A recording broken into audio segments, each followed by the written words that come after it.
राजनीतिक संभावना का खेल है। जिला परिषद के चुनाव होने वाले हैं। प्रत्याशी वो लगातार जी तोड़ मेहनत कर रहे हैं। कहीं युवाओं का मुकाबला बुजुर्गों के साथ है तो बुजुर्गों का मुकाबला युवाओं के साथ है। ऐसा ही मुकाबला है 25 नंबर सीट के ऊपर। यहाँ पर युवा जितेंद्र राजवी चुनाव लड़ रहे हैं। पहली दफ़ा चुनाव लड़ रहे हैं। हालांकि लंबे समय से वो कांग्रेस से जुड़े हुए रहे हैं। भंवरलाल शर्मा जो कि विधायक है सरदार शहर के, उनके काफ़ी करीबी माने जाते हैं।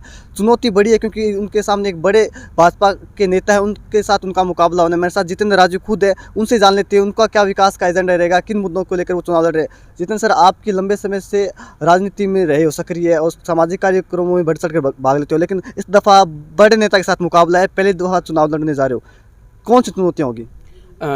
चुनौतियों का बिल्कुल सामना करेंगे और उसी हिसाब से हम मैदान में उतरे हैं। और शिक्षा, बेरोजगार, पानी, बिजली, सड़क का ये मुद्दा रहेगा और उसी को लेकर के आज हम चुनाव में उतरे हैं। और अनुभव हमारे साथ है, पंडित भंवरलाल जी शर्मा का आशीर्वाद है। 7 वर्ष से विधायक रहे हैं, वर्तमान में विधायक है और इन्हीं मुद्दों के आधार पर आज हम लोगों के बीच में जा रहे हैं। हमने देखा लॉकडाउन में आपने काफ़ी लोगों की मदद की थी, लेकिन वो सामाजिक कार्यक्रम थे। अब राजनीतिक पिच पर आप आ रहे हो, यहाँ पे किस प्रकार की बल्लेबाजी करोगे? बिल्कुल, और सामाजिक जो हमने काम किए हैं और उन्हीं का हमें निश्चित तौर पे मदद मिलेगी। और जैसा कि आपने बताया, लॉकडाउन में हमने आगे बढ़ कर के लोगों को हमने काम किया है। और अस्थि विसर्जन का जो काम रहा है लॉकडाउन के दौरान, जिन लोगों ने अपने परिजनों को खोया, तो एक बहुत ही बुरी स्थिति थी और अपने परिजनों का वो अस्थियों को हरिद्वार नहीं लेके जा पा रहे थे। तो उस दौरान हमने 41 बसों को यहाँ से रवाना किया, उनको खाने की पीने की सारी व्यवस्था की विकास जी मालू के सौजन्य से, और सारा काम मैं देख रहा था। उसके साथ साथ 2 महीने तक रोज़ाना 1000 लोगों को खाना भोजन पहुँचाने का काम मैंने स्वयं किया है। और थर्मल स्कैनर रोडवेज में हमने दिए और उसी कारण से रोडवेज प्रारंभ हो चुकी, शुरू हो चुकी, उससे पहले रोडवेज बंद थी। तो इस प्रकार से हमने लॉकडाउन में 6500 किट राशन किट वितरण करने का विधायक जी के द्वारा हमने काम किया। तो हम इन्हीं मुद्दों का हमें निश्चित तौर पे लाभ मिलेगा। मेरा एक सवाल और आपसे, आप जिला अध्यक्ष हो टेम्पो यूनियन के, तो आपके समर्थन में वो प्रचार करिए लगातार। हालांकि बीजेपी भी जो आपके उम्मीदवार के समर्थन में लगातार प्रचार कर रही है, वो प्रचार कर रही है। आपके समर्थन में कांग्रेस के साथ साथ टेम्पो यूनियन के भी सुनने में आकर प्रचार कर रही है, तो आपकी मजबूती है कमजोरी दर्शा रहा है? नहीं, बिल्कुल मजबूती है, बिल्कुल मजबूती है। आप टेम्पो यूनियन से इस बात का अंदाज़ा लगा सकते हैं कि मैंने मजदूर वर्ग से लगा करके और व्यापारी वर्ग तक का मैंने मुद्दा उठाया है। जैसे कि ऑटो यूनियन का मैं लंबे समय से अध्यक्ष हूँ, तो मजदूर यूनियन से लगा करके जब बाज़ार में सुषमा जी पिंचा चेयरमैन थी और पानी निकासी की समस्या थी और वो उन्हीं मुद्दों पे चेयरमैन बनी थी, लेकिन वो समस्या का समाधान वो नहीं कर पाई। व्यापारियों में आक्रोश था, तो व्यापारियों के साथ भी खड़ा रहने का मैंने काम किया है, उनके साथ मिलकर के लड़ाई लड़ने का काम किया है और उन्हीं मुद्दों के आधार पर हम जनता के बीच में जाना। आपने काफ़ी मदद की है, हमने देखा है, ठीक है ना, वो बात एक अलग है। लेकिन ये चुनाव गाँव का है, गाँव के अंदर भी विकास के बहुत सारे काम होने बाकी है, सड़कें नहीं बनी है गाँव के अंदर।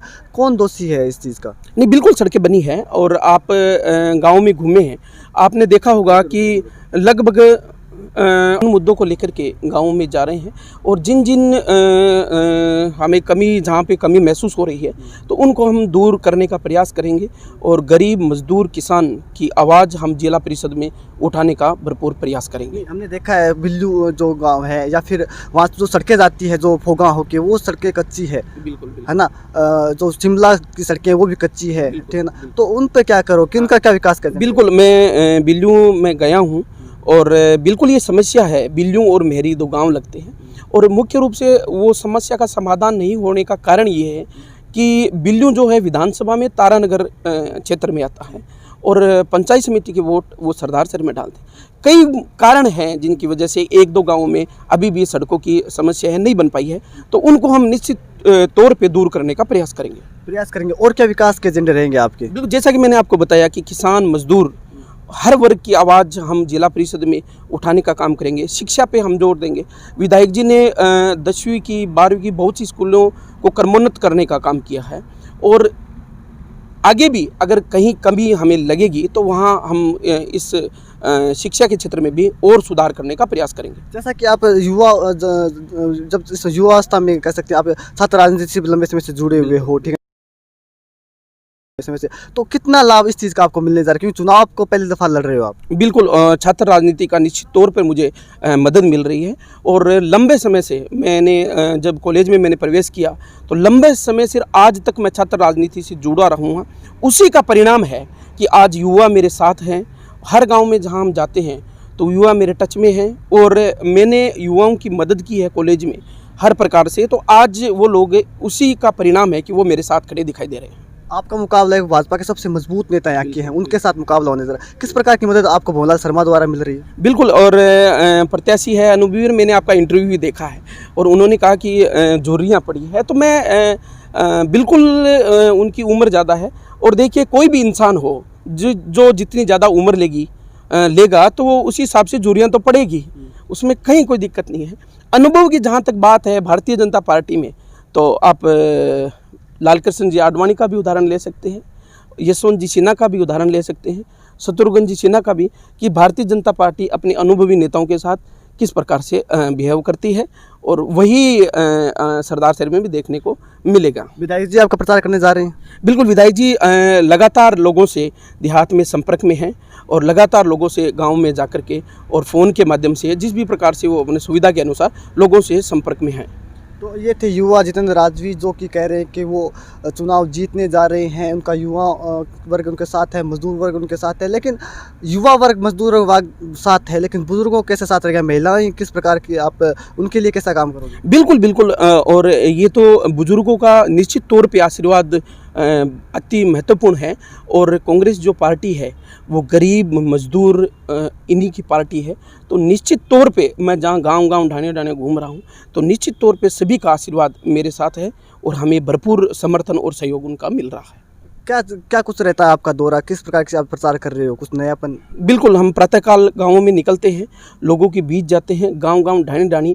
और हमारा प्रयास रहता है कि हम प्रत्येक व्यक्ति से जाकर के मिलें और उनकी अगर कोई समस्या है उन समस्याओं को सुने और उनका समाधान जितना जल्दी हो सके वो समाधान करने का प्रयास करें। लेकिन मुख्य तौर पे अभी तक तो हम चुनाव में मतदान हमारे पक्ष में ज़्यादा से ज़्यादा लोग करें, उसी हिसाब से हम लोगों से मिलने का प्रयास कर रहे हैं। आप चुनाव लड़ रहे हो, एक जो आरोप हो लगातार सरदार से जो कांग्रेस उसके ऊपर लगता रहता है कि परिवारवाद की राजनीति सरदार से कांग्रेस करती है, ये कहाँ तक परिवारवाद मुझे तो कहीं नहीं दिख रहा।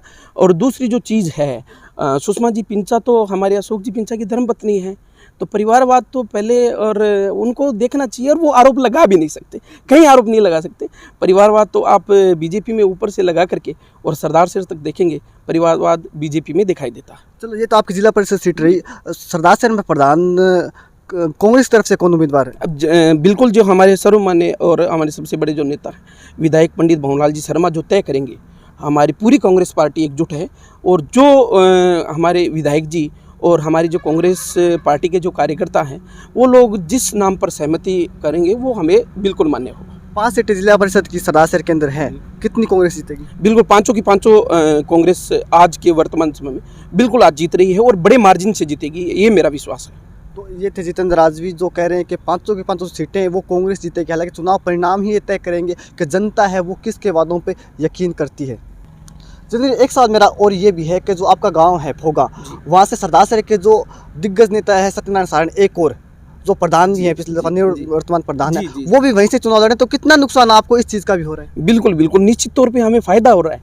मैं आपको बताना चाहता हूँ कि प्रधान जी की वर्तमान जो सीट है मेरे गांव के बगल में है, मेरा गांव उनका ससुराल है, लेकिन उनके गांव में भी ओबीसी सीट है। पिछली दफ़ा वहाँ से जीते हैं, हर बार वहाँ से जीतते हैं, लगातार 3 बार वो जीते हैं, वहीं से जीत करके वो प्रधान चुने गए।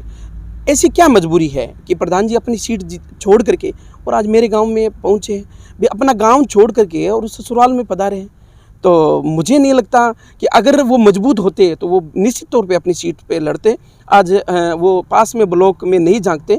और भारतीय जनता पार्टी अगर अपनी पहली सीट हार मानती है तो वो निश्चित तौर पे सत्यनारायण जी सारण की सीट। मुझे ये लगता है कि कहीं ना कहीं ये लोग भी कह रहे हैं, चर्चाएं ये भी है कि जितेंद्र राजवी वो अकेला चुनाव लड़ रहा है, उनके जो अपोजिट है वो पूरी भाजपा लड़ रही है, आपके सामने जो उम्मीदवार है वो भी काफ़ी मजबूत है, सत्यनारायण सारण खुद चुनाव लड़ रहे हैं। तो ऐसा कहाँ तक सत्य है कि चुनाव अकेला जितेंद्र राजवी लड़ रहा है कांग्रेस तरफ से, उनका कोई साथ नहीं दे रहा कांग्रेस का बड़ा नेता वहाँ? मैंने जैसा कि आपको बताया कि हमारे विधायक जी सबसे बड़े नेता हैं, वो लगातार संपर्क में हैं, ठीक है, हमारे जितने भी सीनियर नेता हैं वो लगातार संपर्क कर रहे हैं, लोगों से मिल रहे हैं। मेरे अंडर में 5 ब्लॉक आते हैं, 5 ब्लॉक के जो हमारे प्रत्याशी है वो संपर्क में है, उनके कार्यकर्ता संपर्क में है। लेकिन मैं तो खुद को, अगर ऐसी बात आपको किसी ने बोला है या बीजेपी बोलती है, तो मैं तो खुद को सौभाग्यशाली समझता हूँ कि जितेंद्र राजवी इतना मजबूत है कि जितेंद्र राजवी को हराने के लिए पूरी भाजपा मेरे जोन में लगी है। और मैंने सुना है कि मंत्री महोदय भी पधार रहे हैं, एमपी साहब भी पधार रहे हैं, लेकिन हम लोगों के बीच में जा रहे हैं। और निश्चित तौर पे भारतीय जनता पार्टी हार से उनको हार दिखाई दे रही है और वो बौखला गई है उसी को लेकर के, और वो छोटे से लगा करके और बड़े मंत्रियों तक वो यहाँ पर अपने बड़े बड़े नेताओं को बुला रही है। कुछ लोगों का ये भी कहना है कि टिकट बंटवारा जो हुआ उससे कुछ नेता नाराज हैं, उसका नुकसान कांग्रेस को होगा क्या? मेरे को नाम बताइए आप, एक भी व्यक्ति आपको ऐसा नहीं मिलेगा कि वो जो टिकट वितरण से नाराज हो। एक भी सिंगल व्यक्ति, मैं आप दावा करता हूँ, एक भी व्यक्ति ऐसा नहीं मिलेगा। सीनियर नेता थे कांग्रेस के जिनको टिकट नहीं दिया गया, जो उनको इस चुनाव से अलग रखा गया, कुछ नेता हैं। ऐसा कुछ नहीं है, मेरे नज़र में एक भी ऐसा नेता नहीं है कि जो उनको टिकट नहीं मिला हो और वो नाराज हो। ऐसी बात अभी तक मेरे सामने नहीं आई है। कांग्रेस है, उन्होंने एक चोकन पोटलिया को भी युवाओं को टिकट दिया, एक आप युवाओं को टिकट दिया, तो ये युवा जो है, युवा अनुभव दोनों कहाँ तक काम करेगा चुनाव? बिल्कुल, जैसा कि हमारे देश की आबादी, अधिकतम आबादी युवाओं की है, और विधायक जी का मैं आभार प्रकट करता हूँ कि उन्होंने युवाओं पर भरोसा किया है। और निश्चित तौर पे युवा बढ़ेगा तो देश बढ़ेगा, और निश्चित तौर पे युवाओं को जो टिकट और हम पे जो विधायक जी ने विश्वास जताया है, हम उन पे खरा उतरेंगे। तो विधायक जी का इनका पूरा विश्वास है कि विधायक जी इनके लिए प्रचार करें, हालांकि इनके जो चुनाव की जो इनका जो क्षेत्र है वहाँ पे पूरी भाजपा है, वहाँ लगी हुई है। इनके सामने बड़े भाजपा नेताओं का सामना इनके साथ होना है। सत्यनारायण जो है सारण, वो भी प्रधान, वो भी इन्हीं के जो कॉन्स्टिट्यूंसी है जो भोगा गाँव, वहाँ से चुनाव लड़ रहे हैं। हालांकि वो ब्लॉक का चुनाव लड़ रहे हैं, जिला परिषद चुनाव है, वो भी इनके सामने बड़े नेता लड़ रहे हैं। कहीं ना कहीं मुकाबला है वो काफ़ी रोचक होगा। चुनाव परिणाम बताएंगे कि किसकी और जो गाँव की जनता है उन्होंने विश्वास जताया है।